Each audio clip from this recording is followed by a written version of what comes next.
મહારાષ્ટ્રના પાલઘરમાંથી એક મહિલા ચાલીને મક્કા શરીફ એટલે કે સાઉદી સુધીની સફર પોતાની 7,500 કિલોમીટર સુધીની સફર તૈયાર કરવા માટે નીકળી ગયા છે।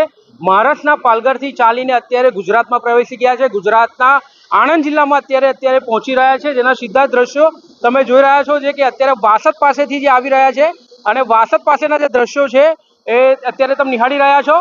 અને સના અંસારી જે છે જે મહારાષ્ટ્રના પાલઘરથી ચાલીને અત્યારે સાઉદી અરબમાં મક્કા મદીનાની સફરે નીકળ્યા છે પગપાળા કરીને।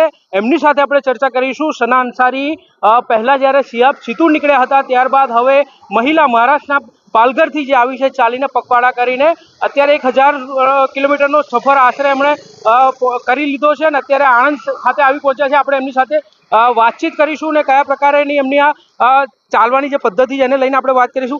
जी आप यहाँ महाराष्ट्र के पालघर से चल के आप आए हैं, आपने चलने का फैसला कैसे किया, किससे इंस्पायर होके? हाँ, महाराष्ट्र से आए हैं। मैं महाराष्ट्र से मक्का मदीना पैदल सफर कर रही हूँ और मैंने ये जो इंस्पायर श्याप भाई से हुई, जो हमारे श्याप चतुर गए थे वो जा चुके हैं, तो जब वो गए थे तभी उनको देख के मेरे दिल में नियत आई थी कि मैं भी पैदल हज करूँ, तो फिर मैंने इरादा किया था। मतलब कि आप पूरा महाराष्ट्र पालघर से चलते हुए मक्का मदीना तक जाएंगे। ये सफ़र आसान नहीं होने वाला है, ये सफ़र ओबियसली मुश्किल ही होने वाला है। कई मुश्किलों का सामना भी आपको करना पड़ेगा, जैसे कि अभी ये समर चल रहा है, आगे जाके मौसम भी चेंज होने वाला है, चल के जाने का कितनी दिक्कत आएगी ये सब आपने पहले से तय किया हुआ है? प्रॉब्लम तो बहुत है, लेकिन जब मैं अभी घर से निकल गई हूँ तो सब इतने प्रॉब्लम आएंगे, सबको फेस करना पड़ेगा और मैं करूँगी। ये नियत करके मैं ही निकली हूँ कि कितनी प्रॉब्लम आए पर मैं मेरा जो सफर है वो पूरा करूँगी। ये जो चलने का सफर है करीबन 7,500 किलोमीटर तक का है, उसमें कई तरह की कंट्रीज आती है, कई स्टेट आते हैं। खास करीबन बात करेंगे तो भारत से पाकिस्तान और अदर कंट्रीज में आप जाएंगे, वो सबकी एक फॉर्मेलिटीज रहती है, वीज़ा और सबकी, तो उसके लिए भी आपने सब पहले से प्रिपरेशन करी होगी।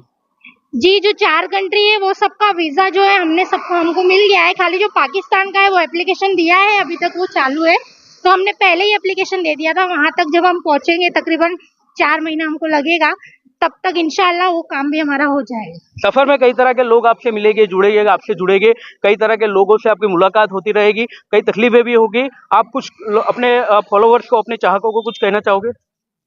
मैं इतना ही कहना चाहूंगी कि मैं महाराष्ट्र से निकली हूँ और मैं 5 कंट्री का सफर करने वाली हूँ, India, Pakistan, Iran, Iraq, Kuwait, Saudi Arabia. तो आप सब लोग मेरे लिए दुआ करिए कि अल्लाह ताला मेरा सफर आसान करे, दुआ करिए मेरे लिए और बहुत बस यही कहना चाहूँगी।